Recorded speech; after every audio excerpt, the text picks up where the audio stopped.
Quisiera invitarle a que pueda abrir rápidamente su Biblia en el Evangelio de Juan. Vamos a leer Juan capítulo 4. El Evangelio de Juan es un evangelio hermoso. Si usted no ha tenido la posibilidad de leerlo, no ha prestado atención, léalo. Es un evangelio hermoso que habla mucho del carácter de la persona de Cristo y su divinidad. El Evangelio de Juan capítulo 4 del 46 al 54. Yo lo voy a leer en la Nueva Traducción Viviente. Usted lea la versión que tiene, no hay ningún problema. ¿Por qué no se pone sobre sus pies? Yo le prometo que después no lo voy a hacer ponerse sobre sus pies. Dice la palabra del Señor: en su paso por Galilea, Jesús llegó a Caná, donde había convertido el agua en vino. Cerca de allí, en Capernaum, había un funcionario de gobierno que tenía un hijo muy enfermo. Cuando supo que Jesús había ido de Judea a Galilea, fue a verlo y le rogó que se dirigiera a Capernaum para sanar a su hijo, quien estaba al borde de la muerte. Jesús le pregunta: ¿acaso nunca va a creer en mí a menos que vean señales milagrosas y maravillas? Señor, por favor, suplicó el funcionario, ven ahora mismo antes que mi hijito muera. Entonces Jesús le dijo: vuelve a tu casa, tu hijo vivirá. Y el hombre creyó lo que Jesús le dijo y emprendió el regreso a su casa. Mientras el funcionario iba en camino, algunos de sus sirvientes salieron a su encuentro con la noticia que su hijo estaba vivo y sano. Él les preguntó que a qué hora el niño había comenzado a mejorar y ellos le contestaron: ayer a la 1 p.m. La fiebre de pronto se fue. Entonces el padre se dio cuenta de que la sanidad había ocurrido en el mismo instante que Jesús le había dicho: tu hijo vivirá. Y tanto él como todos en su casa creyeron en Jesús. Esa fue la segunda señal milagrosa que hizo Jesús en Galilea al volver de Judea. Amén. Pueden tomar sus asientos.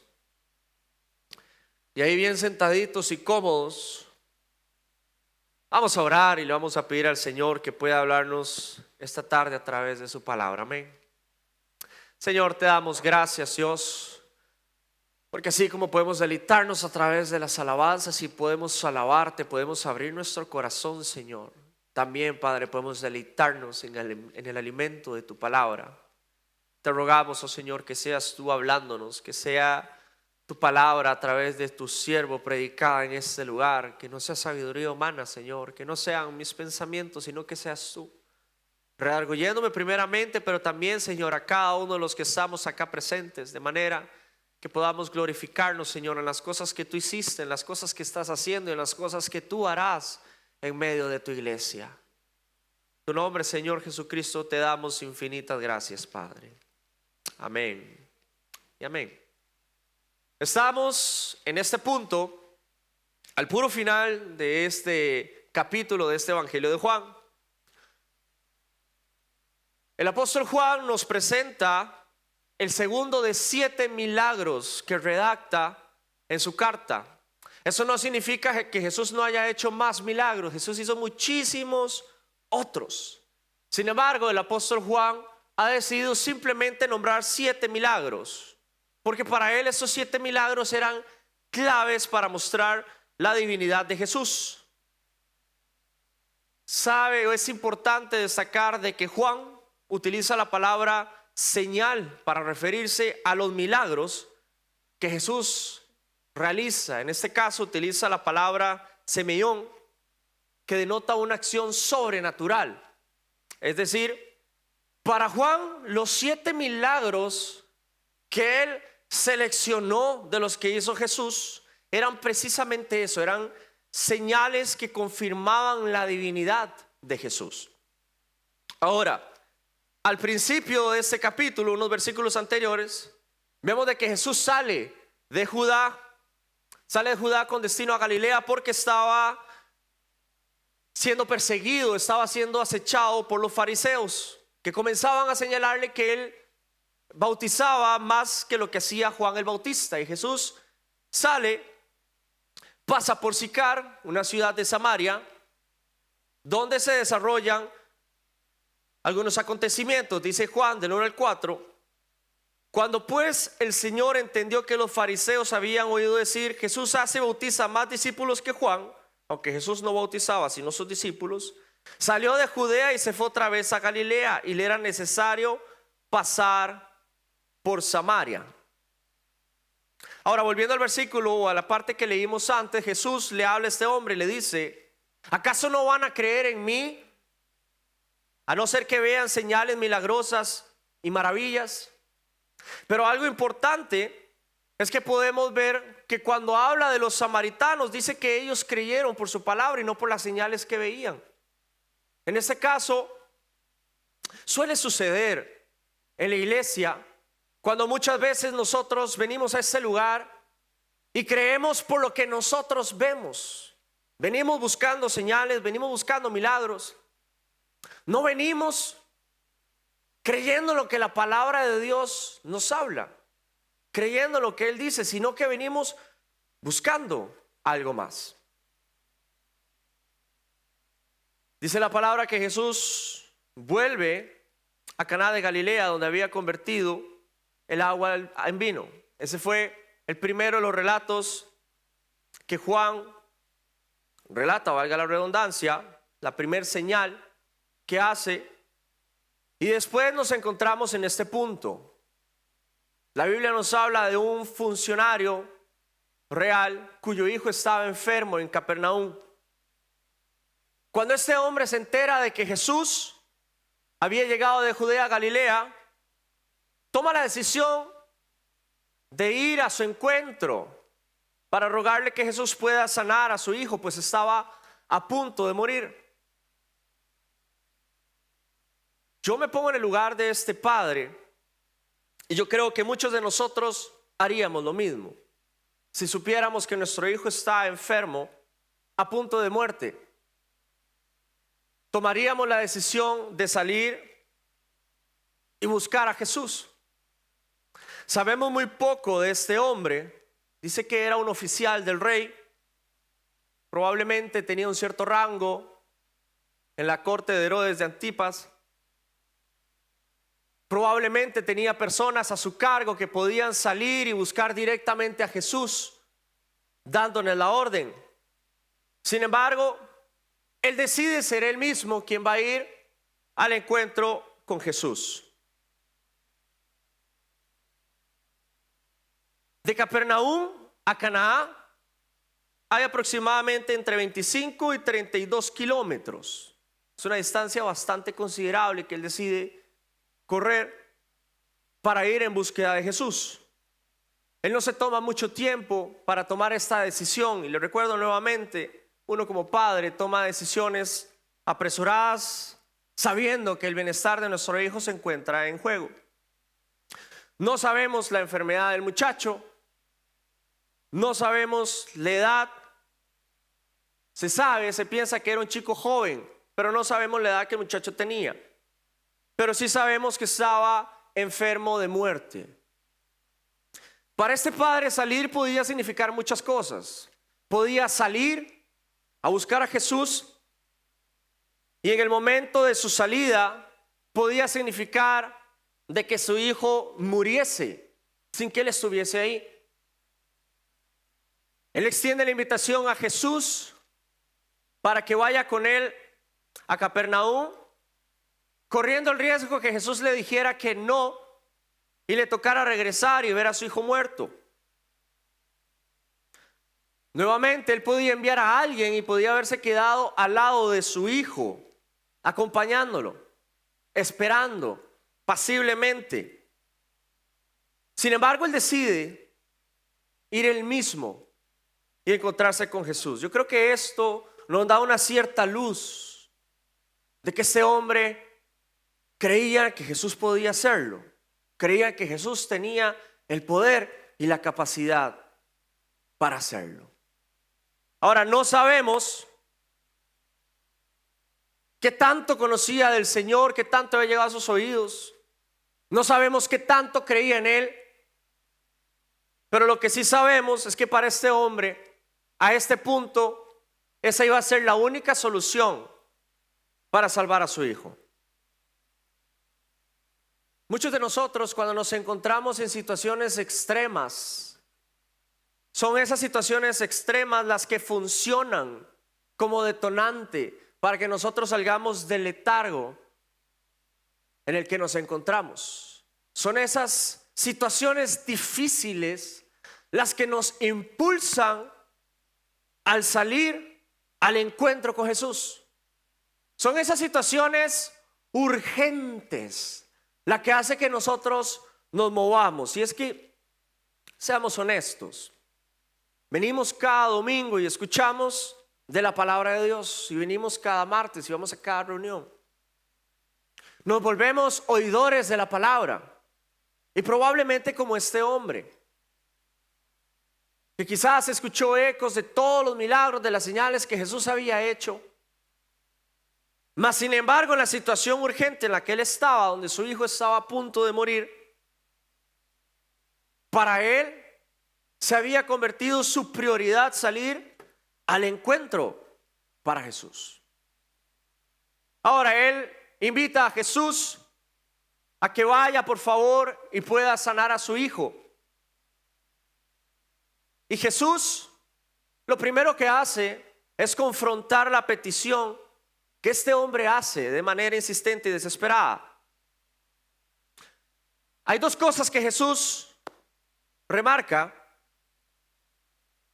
Y lo primero es que él no necesita ir a Capernaum para sanar a su hijo. Jesús no necesita moverse donde él está. Y eso pasa muchas veces cuando nosotros le pedimos a Dios que obre un milagro en nuestras vidas. Nosotros le pedimos que lo haga, y muchas veces le pedimos que lo haga en la manera en la que nosotros creemos pertinente o la que creemos más lógica. Mas sin embargo Dios no obra de la manera en la que usted y yo pensamos muchas veces que Él obra. Él lo hace de manera sobrenatural e inexplicable. Y eso es algo que muchas veces nosotros no entendemos. Este hombre había dado por sentado de que la única manera en que Jesús pudiese sanar a su hijo era ir a Capernaum. Lo segundo era de que si Jesús hacía esto, la fe de este hombre se iba a ver alimentada por las señales y los milagros, mas no por la palabra de Jesús. Y es lo que sucede también muchas veces con nosotros. Muchas veces nosotros nos aferramos a la palabra de Dios, no por su palabra en sí, sino por las cosas que Él puede hacer. Nuestra fe se basa en las obras que el Señor hace, mas no en su palabra misma. Y muchas veces cuando vemos que Dios no obra lo que nosotros insistentemente estamos pidiendo, nos alejamos de la fe que tenemos y nuestra fe tambalea. Porque nuestra fe no depende de Dios, sino que depende de sus obras. Es por eso que Jesús lo confronta a él y le dice: ustedes nunca van a creer si no ven señales y prodigios. O sea, ustedes no van a creer en mi palabra, ustedes no van a creer en mí si ustedes no ven algo sobrenatural suceder. Si ustedes no ven que pasa algo, ustedes no creen. Imagínese usted y hágase un examen a usted mismo. ¿En dónde está basada su fe? ¿En dónde está apoyada su fe? ¿Cuál es el motor que lo hace a usted creer en el Señor? ¿Está basada en su palabra? O sea, usted es de las personas que puede decir: no importa que no suceda lo que yo estoy esperando que suceda, mi fe no se va a mover de ahí. ¿O es de las personas que usted dice: yo creo en Dios, pero yo necesito que Él siga obrando alrededor de mí para confirmar que Él es el Dios verdadero? Hemos visto muchas personas que vienen y van de las iglesias esperando que Dios haga algo, que no creen en su palabra si su palabra no va acompañada de un milagro, si no va acompañada de una confirmación para ellos. Y no siempre tiene que ser así. No necesariamente tiene que ser así. A veces nosotros creemos que como Él es nuestro Padre y como nosotros somos hijos caprichosos, Él tiene que cumplir todo lo que a nosotros se nos antoja. Todo lo que nosotros pensamos que Él tiene que hacer, Él tiene que hacerlo simplemente porque Él es nuestro Padre y nos ama. La verdad es que no es así. No es así. Y cuando esas cosas no suceden, nosotros nos decepcionamos y nos vamos. Y Jesús lo primero que hace en esta situación de urgencia, en esta situación en la que una vida estaba corriendo riesgo, no es salir y sanar la vida de este chico, del hijo del hombre. No es decretar la sanidad del hijo del hombre primeramente para que el hombre pudiera creer en él, sino que lo primero que hace es confrontar su fe, confrontar en dónde estaba basada su fe. Usted y yo podríamos decir: caramba, Jesús fue duro, fue grosero. El papá, estando en una situación desesperada, probablemente no encontró las mejores palabras para hablar y quizás ya había agotado todos los recursos. Probablemente no le daba el tiempo suficiente para regresar y buscar un médico. Si Jesús le decía que no, qué sé yo, podemos tratar de justificarlo de muchas maneras. Y vieron de Jesús, que se supone es un refugio todo amor, y Jesús lo primero que hace es pegarle 2 cachetadas y decirle: ustedes no creen en mí si no ven señales y milagros. Podríamos decir que fue duro, mas sin embargo lo que Jesús hace primeramente es confrontar la fe de este hombre, es hacerle ver que para creer en él no es necesario que sucedan señales y milagros. No es necesario que esto pase. ¿Sabe? Muchas veces venimos a este lugar esperando algo a cambio. Esperamos algo a cambio, como que si venir a este lugar fuera una moneda de cambio. Yo vengo acá y creo en ti, y a cambio tú me vas a dar esto, me vas a dar lo otro. O vas a orar en base a mi necesidad. Y el Señor nos dice: ¿hasta cuándo? ¿Hasta cuándo yo tengo que hacer señales y milagros para que ustedes crean?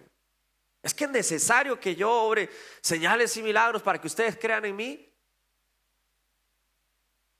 Y esa fue la confrontación que Jesús le hace a este hombre. Ahora, no solamente Dios puede obrar señales y milagros, Satanás también puede hacerlo.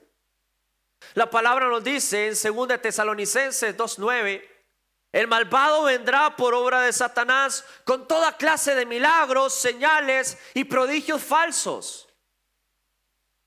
Entonces, las señales y los milagros son una base suficiente para que usted y yo podamos creer. No, porque hasta el maligno puede hacerlas. Nosotros podemos creer por la palabra de Dios, pero no por señales y milagros. Hoy en día, sobre todo, que las señales y milagros se venden como pan caliente, ¿verdad? Y hay milagros tan descabellados como perder 2 tallas en una oración, que yo creo que a la mayoría nos sentamos. Bueno, a mí ya no, me hubiera sentado bien hace unos años atrás. Pero hay personas que persiguen esa clase de milagros, y que tienen esa clase de milagros y que siguen buscando otra clase de milagros. Pero hasta el maligno puede hacer milagros. Hasta el maligno puede hacer señales. La pregunta es que nuestra fe puede estar basada en un lugar donde vemos señales y milagros. Porque no es así. Mas sin embargo es lo que seguimos esperando y seguimos viendo. A veces tenemos la idea equivocada que Dios obra cuando hay señales y milagros, y no es así. No es así. Volvemos nuevamente a comportarnos como ese chiquillo caprichoso que quiere que su padre haga todo lo que él desea. Y a veces hasta berrinchudos, hacemos berrinche cuando no es así. No nos tiramos y pataleamos en el piso porque estamos ya muy grandes y nos diera vergüenza probablemente. Pero si pudiéramos hacerlo espiritualmente, nos tiraríamos al piso y nos revolcáramos. Porque esperamos que Dios obre de la manera en la que nosotros creemos. Ahora, eso no significa que Jesús no va a obrar señales y milagros. No estoy diciendo eso, no me malinterprete, porque vemos más adelante que Jesús lo hace. Y lo hace de una manera maravillosa, aún mejor de lo que este hombre había pedido. Pero una señal, un milagro, no debería ser determinante para poner nuestra fe en Cristo. Nuestra fe debería estar basada en Cristo, en la persona de Cristo. Como dice su palabra, siendo Él el autor y consumador de nuestra fe, no sus obras, no lo que Él pueda hacer por nosotros, no todo lo que Él pueda darnos y que Él salga a nuestro socorro cada vez que venimos delante de su presencia, rogándole que salga a nuestro auxilio. Eso no debería ser determinante. Piénselo, ¿con qué corazón, con qué motivación nosotros venimos a los pies de la cruz, a los pies del Maestro, cada vez que necesitamos su socorro? Venimos motivados porque simplemente sabemos que Él es alguien que puede hacerlo. Venimos motivados porque sabemos que Él es nuestro pronto auxilio, que Él es nuestro único socorro. Y sabemos que si Él puede hacerlo, es porque en su voluntad, ese es el plan y propósito perfecto para nosotros. Creyendo que si Él no lo hace, es porque también en su voluntad, su propósito, ese plan es perfecto para nosotros. ¿Cuál es la motivación de nuestro corazón?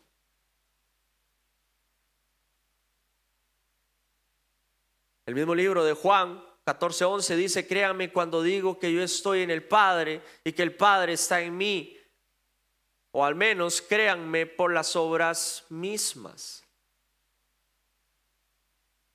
Imagínese usted cómo Jesús tenía que hablarle a la gente para que creyeran en Él. Imagínese usted lo triste de una vida que simplemente está en este lugar esperando que Dios haga algo a cambio. Hay personas que posan su mirada simplemente en el milagro, pero no la ponen nunca en el Dios de los milagros. A veces en las iglesias, incluso hoy día, ocurren cosas maravillosas. Dios obra de manera maravillosa. Yo sigo diciéndolo, Dios sigue obrando milagros el día de hoy. Sigue haciéndolo. Que usted no los haya visto es otra cosa, pero Dios sigue haciéndolos. Y milagros sorprendentes. Pero muchas veces las personas que asisten y ven estos milagros ponen su mirada en el milagro mismo, en el milagro en sí, y no la ponen en el Dios de los milagros. Su mirada está desviada completamente. Se vuelve más interesante y más atractivo el milagro porque es algo que no estamos acostumbrados a ver, porque es algo sorprendente, es algo sobrenatural. Pero nos olvidamos que es aún más sorprendente, aún más sobrenatural y fuera de toda comprensión humana aquel que desarrolla el milagro. Él sí es sorprendente, Él sí es maravilloso, Él sí es más grande que cualquier milagro que usted y yo podamos presenciar. Pero lo olvidamos, lo olvidamos. Eso era lo que pasaba con el oficial del rey. Él había escuchado hablar de los milagros que Jesús había hecho y él decía: ok, Él puede hacerlo. Yo creo que Él puede obrar un milagro. No creo en su palabra, no creo que Él pueda hacerlo desde aquí, pero yo creo que si Él va allá, puede hacerlo. Y es lo que nos pasa. Nuestra fe, créame hermano, hermana, nuestra fe está en riesgo, está en peligro, está en vías de extinción si dejamos que esté basada simplemente en los milagros y las señales que Dios hace. Estamos en peligro. Y usted puede decir, no, pero si es Dios quien los obra, seguimos en peligro. Porque le repito, no son las señales y los milagros, es quien la hace. Es sobre Él que nuestras miradas deben estar posadas. Nuestra fe tiene que sustentarse por la palabra de Dios. Por ahí es que sustentamos nuestra fe. Y tiene que estar sustentada sin necesidad de que veamos señales o milagros. Todos quisiéramos ser testigos de señales o milagros. Yo quisiera que sucedan aquí todo el tiempo, ¿sabe? Porque es maravilloso y es lindo ver cómo Dios responde a la oración de su iglesia y cómo Dios obra señales maravillosas, increíbles, incomprensibles para la mente humana, y uno ser testigo de eso y maravillarse de la gloria de Dios. ¡Wow! Pero ¿y si vivimos una vida en la que no vemos señales y milagros? Eso va a significar de que Dios no es verdadero, que Dios no es real. Y entiéndame cuando digo señales y milagros, las cosas que humanamente pudiésemos querer ver acá. Ver a alguien sanarse de una manera extraordinaria, ver a alguien levantarse de una manera extraordinaria. A eso me refiero. A veces no los vemos. A veces no estamos ahí cuando sucede. Y a veces nos cuentan de lo que sucede. Así como este hombre. Pero nuestra fe no debe basarse en lo que nosotros vemos como milagros. Debe basarse en la palabra de Dios. ¿Sabe qué hace este hombre? Este hombre, cuando Jesús lo confronta, por su posición, siendo un funcionario del rey, alguien probablemente con una posición en la corte, por su orgullo, simplemente puede haber dicho, y darse la vuelta y salir en búsqueda de un médico. Pudo haberlo confrontado y decirle, pero ¿tú quién te crees? ¿Tú no sabes quién soy yo? ¿Qué te crees al hablarme así? Mas dice la palabra que el funcionario del rey hace todo lo contrario y le vuelve a rogar y le dice, Señor, baja antes de que se muera mi hijo. O sea, lo que me hace pensar a mí que no es para nada difícil imaginarse la angustia que él como padre estaba viviendo. Para los padres que estamos aquí, los que no, ya va a llegar, no se preocupen.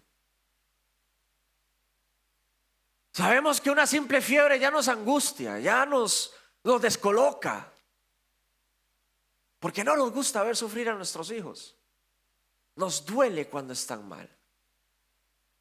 Y hablo de una simple gripe, un poco de temperatura.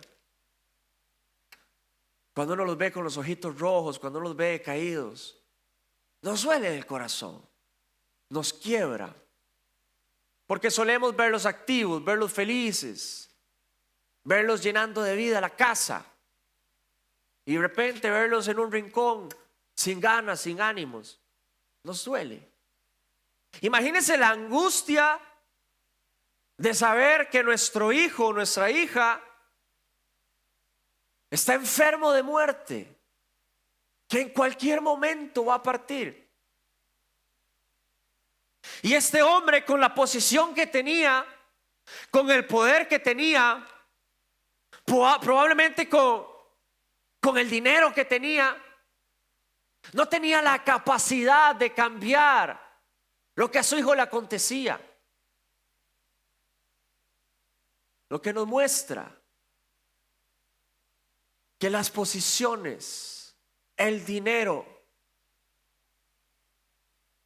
no valen absolutamente nada y nos ponen a todos en el mismo nivel cuanto a necesidad delante de Dios se trata. De nada sirve todo lo que tenemos y todo lo que podemos lograr y todo lo que podemos hacer cuando estamos delante de la necesidad y necesitamos correr ante los pies del Maestro. No hay posición, no hay dinero, no hay absolutamente nada que pueda tomar el socorro que el Señor puede darnos. No hay nada. Y este hombre lo entendía y por eso le ruega. Yo no sé cuántas veces ese hombre habrá pagado médicos y especialistas para ver a su hijo. Probablemente muchas. Probablemente movió cielo y tierra, que es lo que todo padre haría, para ver a su hijo bien. Pero él sabía que su única esperanza se encontraba en Jesús y por eso le ruega nuevamente. Y le dice: baja ahora. Baja. Antes que se muera mi hijo, por favor. Antes que mi hijo fallezca, por favor, baja.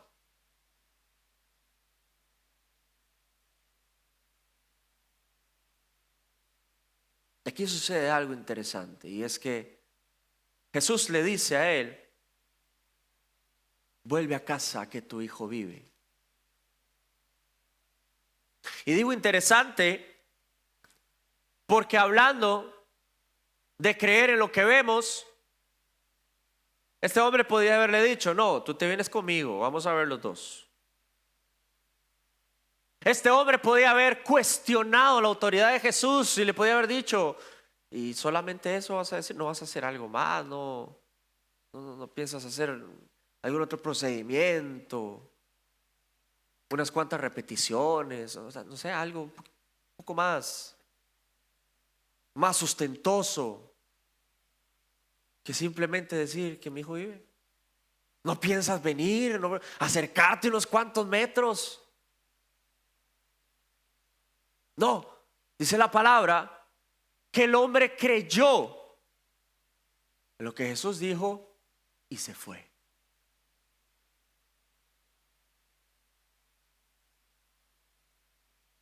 Y nuevamente, esta parte cala a mi corazón porque cuántas veces Dios no nos habla cuando estamos en este lugar y responde a una de las oraciones que tenemos. Y nos habla como a este hombre, nos dice: vuelve a casa que tu hijo vive. Y nosotros nos quedamos mirando para el ciprés, esperando que baje, que venga con nosotros. Dios responde nuestra oración y nosotros seguimos esperando como: bueno, pero no era así que yo quería, vamos. Está bien, vive, pero por aquello que no sea así, sígame. Y no creemos fielmente en la palabra que el Señor nos da. Nos volvemos incrédulos a pesar de lo que pueda suceder a nuestro alrededor, a pesar de que sabemos que Dios sigue obrando milagros, a pesar de que Él tiene todo el poder. Si tuvo el poder para crear todo este universo, ¿sabe con qué? Con el poder de su palabra lo hizo. ¿Quiénes somos nosotros para cuestionarlo entonces cada vez que Él habla? Cada vez que Él nos habla. Pero lo hacemos, lo cuestionamos. Y ejemplos como este hombre, que estando en una situación lo suficientemente complicada, estando en una emergencia, donde, le repito, podía regresar a casa y saber que su hijo no iba a vivir, nos muestra lo que es tener verdadera fe. Porque dice su palabra que él cree en lo que Jesús le dijo y se fue. Cree en la declaración de Jesús y se va.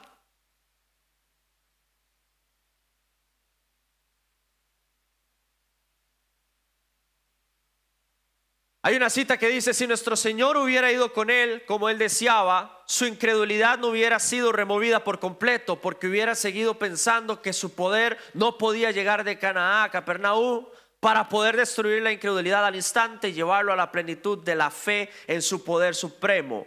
Locura estando aparentemente ausente con esa energía a través de la cual llena los cielos y la tierra. Dios le muestra a él que estando donde él está, con el poder de su palabra, puede decretar sanidad a alguien que se encuentra a kilómetros de distancia. Alguien que está en una situación de muerte, con el poder de sus labios puede hacerlo. ¿No es maravilloso?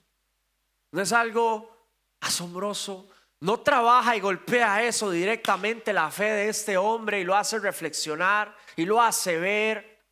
Lo hace ver que el poder sobrenatural de Dios depasa cualquier límite humano, cualquier cosa que podamos creer. Es así.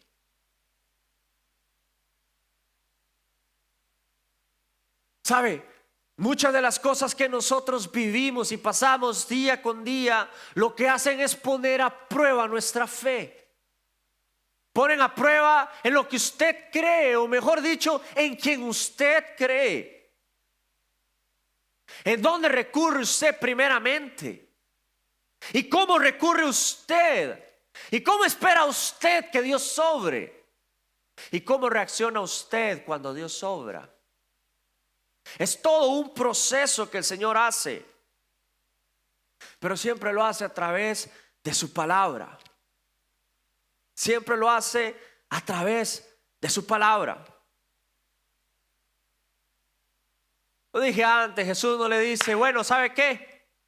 Vamos a hacer unas cuantas repeticiones, o vamos a hacer una señal sorprendente para que todos los que están aquí vean.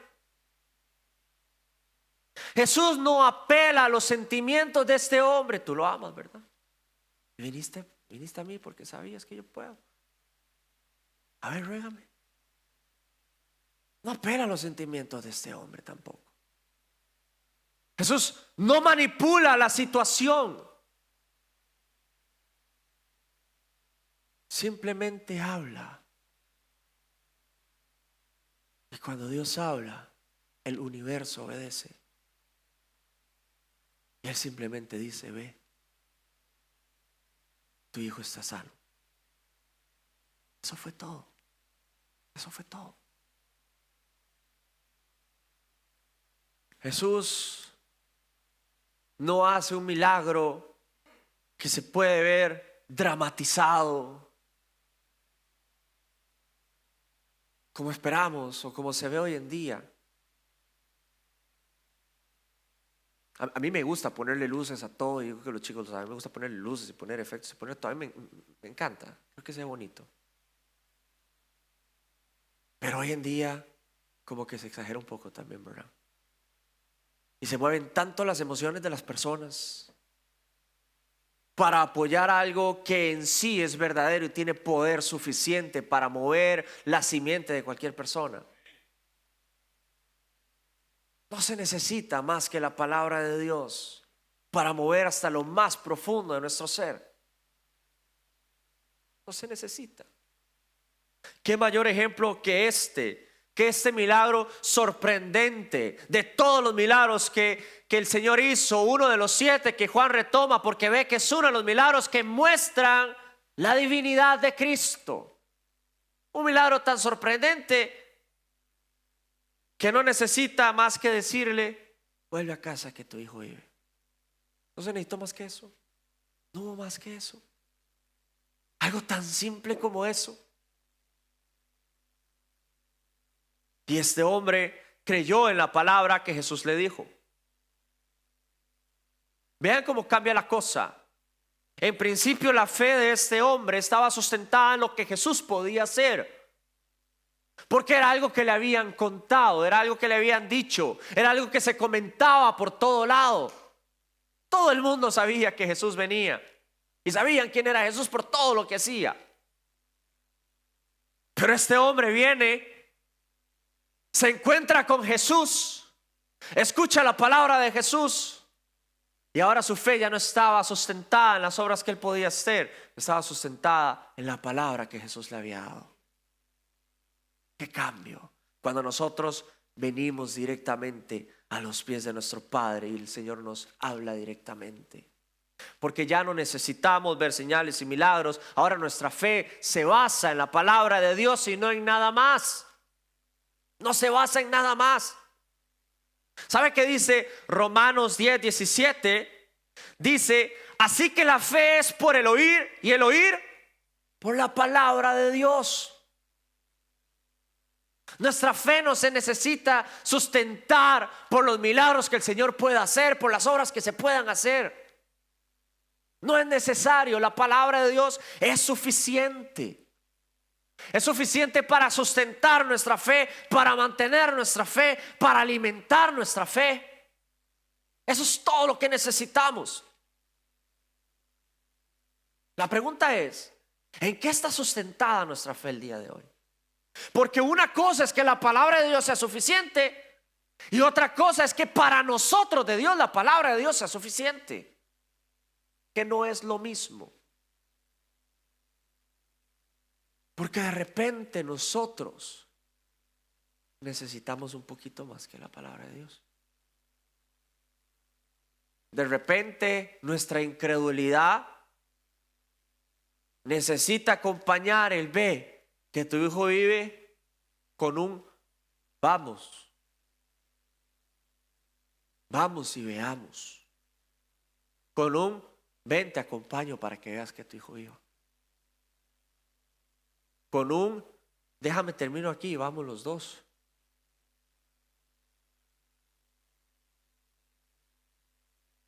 Muchas veces no nos alcanza, pero la palabra de Dios es contundente, es eficaz, no necesita más que eso. Y la prueba está que este hombre se fue. No necesitó que Jesús lo acompañara, no necesitó decirle más: bueno, mira, ¿sabes qué? Ve, tu hijo vive, ahora de aquí en adelante en la mañana vas a darle una agüita de romero a las 7 de la mañana, y después en la tarde vas a hacer esto otro, en la noche lo vas a abrigar, le vas a dar 7 vueltas. No necesitó nada más. Él escuchó que Jesús le dijo: vete a casa, que tu hijo vive, y patitas, ¿para qué te quiero? Me voy. Y se fue creyendo.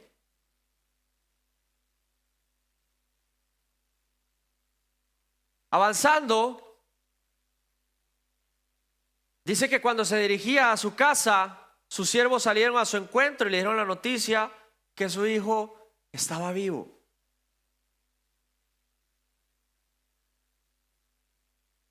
Yo me imagino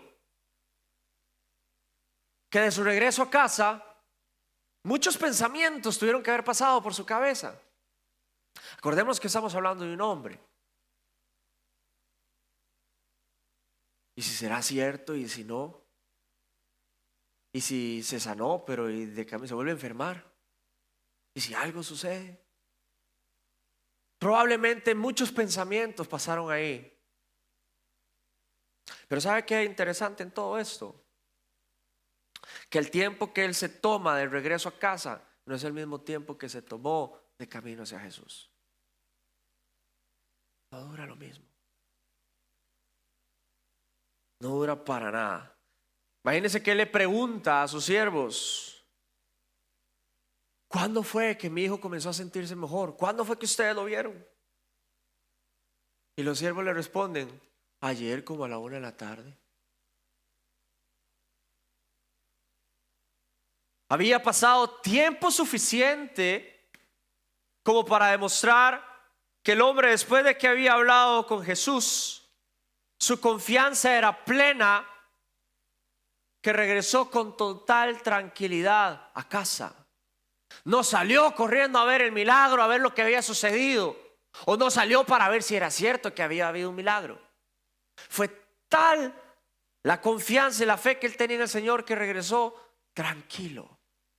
Tomó más tiempo de regreso a casa que el que había tomado para ir a buscar a Jesús. ¿Sabe por qué? Porque sabía que el Señor ya había obrado un milagro a través de su palabra.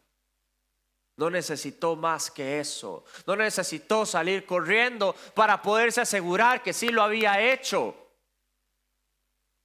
Se fue tranquilo.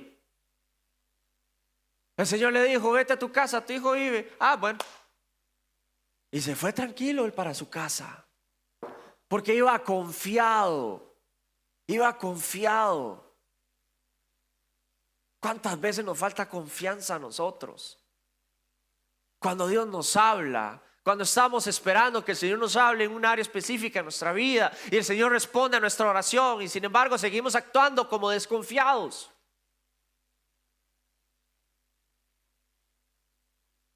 Pero este hombre no lo hizo así. No lo hizo así.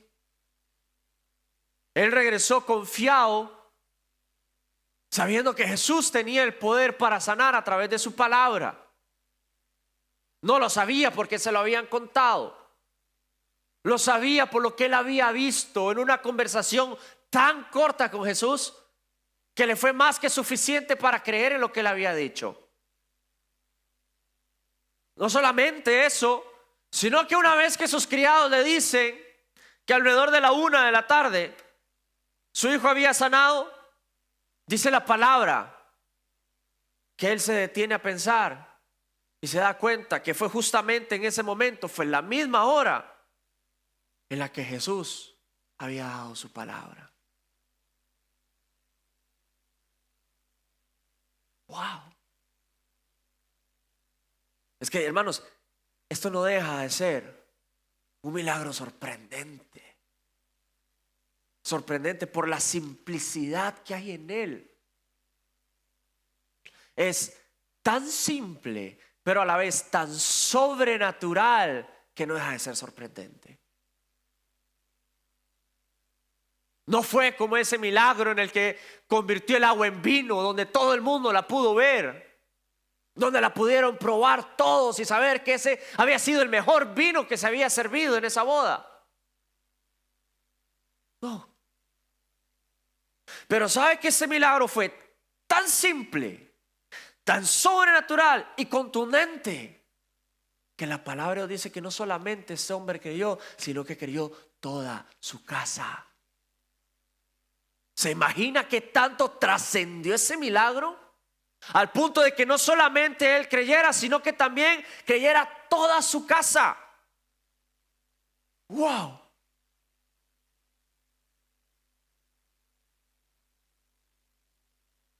Spurgeon escribe y dice: el oficial estaba tan seguro de que su hijo estaba vivo y bien, que no tenía ninguna prisa urgente por volver a casa, como si tuviera que llegar a tiempo para buscar a otro doctor. Si Cristo no hubiese tenido éxito, pero tomó su camino sin prisa y con calma, confiado en la verdad de lo que Jesús le había dicho, y con esa misma confianza él transmite la fe que tenía en Jesús a toda su casa. A veces solemos hablar a los nuestros y solemos compartirles el evangelio, pero lo hacemos con una fe tan tambaleante,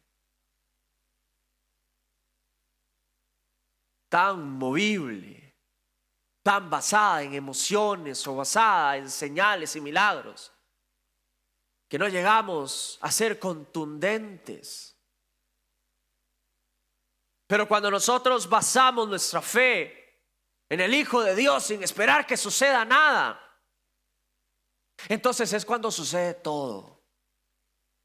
Porque no depende de usted y de mí, no depende de lo que usted y yo queremos ver o de lo que usted y yo queremos creer. Depende de lo que Dios quiere hacer. Depende de lo que Él hace, de la manera en la que Él obra y cómo Él obra. Y que nosotros simplemente creamos a ciegas fielmente en su palabra, en que si Él dice, Él lo va a hacer, en que si Él promete, Él lo va a cumplir, en que Él no se va a arrepentir, en que Él no nos va a mentir, porque no forma parte de su carácter, no forma parte de su persona. Donde Él dice, Él hace. Punto. Puede levantarse el cielo y la tierra y puede moverse todo en contra, que si Él dice que algo se hace y punto. No hay nada que pueda moverlo, no hay nada que pueda cambiarlo, porque es su palabra, la palabra del Dios todopoderoso, la palabra del creador de todo. Ese Dios sobrenatural. Y es una palabra que está al alcance de usted, que está al alcance mío. Es una palabra a la que nosotros tenemos acceso. A veces vemos el poder de Dios tan chiquitico, tan a nuestra lógica, tan a lo que podemos entender. Pero es que el poder de Dios trasciende de maneras que usted y yo nunca vamos a entender.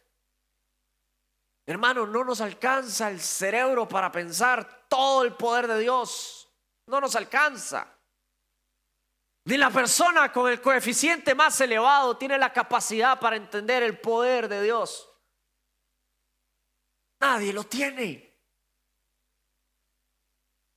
Entender que a través de una frase tan simple, Dios iba a obrar un milagro tan maravilloso. Le repito, Dios sigue obrando milagros hoy día. Dios sigue obrando milagros y lo único que usted y yo necesitamos es creer en su palabra, creer en lo que Él dice, pero creer de manera ciega. Es por eso que yo titulé esta prédica o ese sermón, ver para creer, porque estamos tan acostumbrados a esa frase de ver para creer. Si yo lo veo, yo lo creo. Yo no veo o yo no creo lo que no he visto. Ver para creer es tan común esa frase y trasciende todas las naciones. Pero con el Señor no funciona igual. Usted y yo creemos aunque no vemos. Eso es fe. Eso es tener fe. Es tener la certeza, la certitud de creer en algo que usted y yo no vemos, de creer en algo que probablemente usted y yo ni vamos a ver, pero creer que si es algo que el Señor dijo, entonces Él lo va a hacer, porque Él es fiel a su pueblo, pero Él es fiel a su palabra, y lo que Él dice, Él lo cumple.